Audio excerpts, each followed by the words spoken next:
episode of Homebrew Wild and Cheap. So, while I'm waiting for various things to do stuff, I'm making some kind of student shots, student brews, cheap stuff. This is the burnt mead, which is very tasty and isn't lasting very long. It's really good. Anyway, it's one of those ones that even though I don't want to drink it, I have to. It's just so good. Anyway, so we're going to be doing a new brew today, and it's based on a cheap homebrew. It got me thinking, how cheap can you make homebrew? And the answer is very cheap. You can get fruit for free and all sorts, but let's be fair, if you're doing a student brew, you want cheap as chips and pretty quick. So I came up with this, which is going to be awesome. Now in front of you is everything you're going to need. Most of the stuff you already have in your house. I mean, you have a pan, you have a form of heating it. You've probably got some form of measuring jug, maybe a funnel. It's not necessary, but helpful. Spoons and sugar. I mean, most people have sugar. This is 2 kilos of sugar, and I got it for 90p. It's 45p a pop. And you're not going to need all of it, so you're going to need 1 kilo, and then the other kilo you're going to need 200 grams. So that's 1.2 kilos of sugar. So I'll just put that out of the way, don't need it. The only things you're really going to have to buy are yeast nutrient, and that's because we're going to be fermenting the sugar just on its own, so it needs extra nutrients. And of course some yeast. Using bread yeast and stuff like that, you're only going to get 5%, so no point if you're making shots. What we're going to start is I'm going to move the camera so you can see what I'm doing, and to see the magic in action. Right, so here we are on the Pratt cam. Yeah, looking good.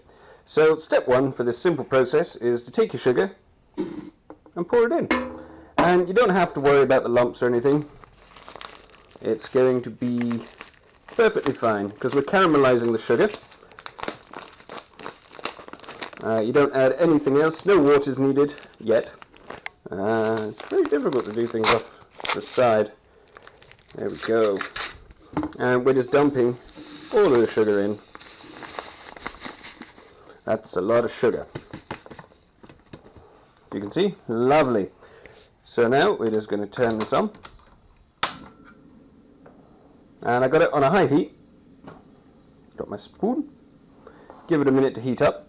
And what I've got is a jug over here of water. So once I get the right consistency before it burns, we can add the water in, and that's, funny enough, going to stop it from cooking. So just stir.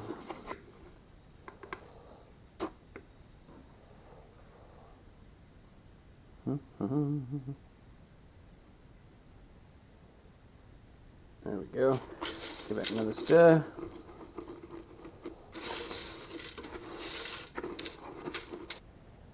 Yummy.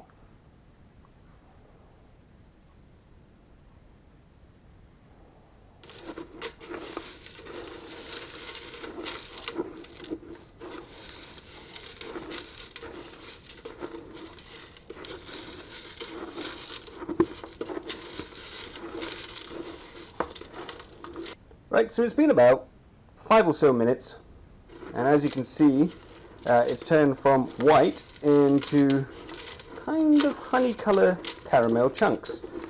Now, I'm going to stop it here because I don't want it to burn, but you can tell, this is before it burns, it smells sweet still, it doesn't have a slight smell of burning, and there are still a few chunks of white in there, but that's okay. I mean, that is looking pretty good. So to stop it from burning, and now to dissolve the sugar, I'm going to add in water carefully.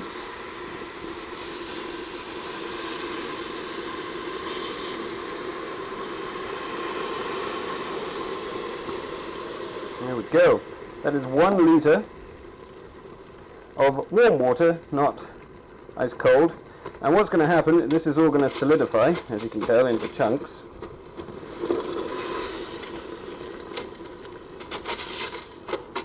And there we go.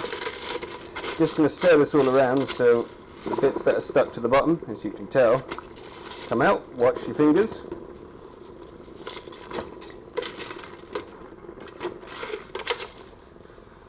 and do that. Oh well, let's give it a taste. Caramelly. So I'm going to add in another pint of hot water and let this dissolve, and then we'll be back. So now it's come to the boil, it's all dissolved, and we have, well, quite a nice looking sort of caramel syrup.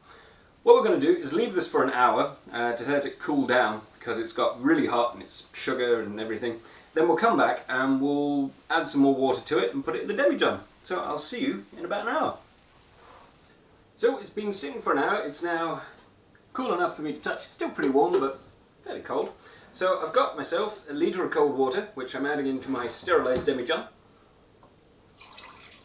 Again, if you don't have the glass one, you can use just a water bottle that you can buy in the supermarket.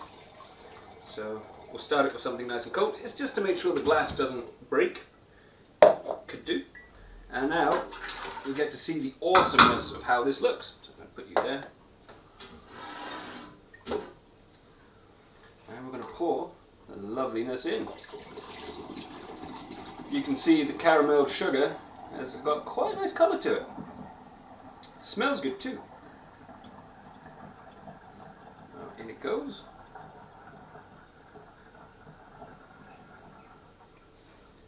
There we go. So now we're just going to top it up with some cold water and we'll check it with the hydrometer.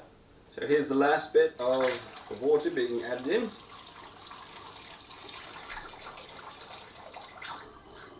And we're not expecting this to foam very much because it's just sugar. So I'm going to top it up to there. There we go. There. That should be pretty lovely.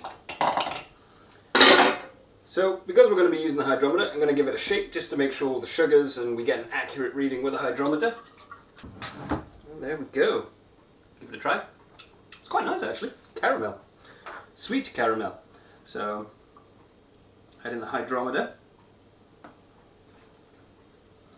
And we are right there. And that is 16%. So that is not, that's quite nice. Funny that. It's got a caramel, slightly toffee edge to it. And we like that. So we've got our yeast nutrient, like so. And we want a good fermentation because this is kind of at the top end of most yeasts, including universal wine yeast. So I'm going to add in a teaspoon. And then just a smidgen more, just to make sure. And funny enough, give it another shake. Here we go. So it's a lovely colour.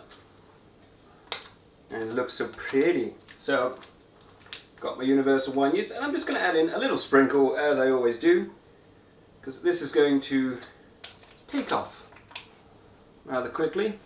So, in it goes. And you can mix it in, but I'm just leaving it on the top. It will dissolve in, looking all lovely. So on goes our airlock. Let's give it a little bit of water, just to put at the top.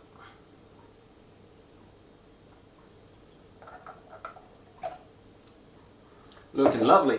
And of course we're going to label it. So already put it in, and it is 16%. And we put it on in September.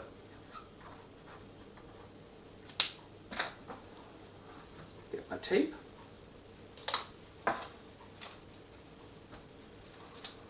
And we're just going to stick it on, like so, so we know what it is. And there is part one of the cheap caramel shots. I mean, the ingredients only cost 90p. Well, less than, because we use less than it. So I hope you enjoyed this video, and I'll see you for the part two, where we get to play with this a bit more. Cheers, guys.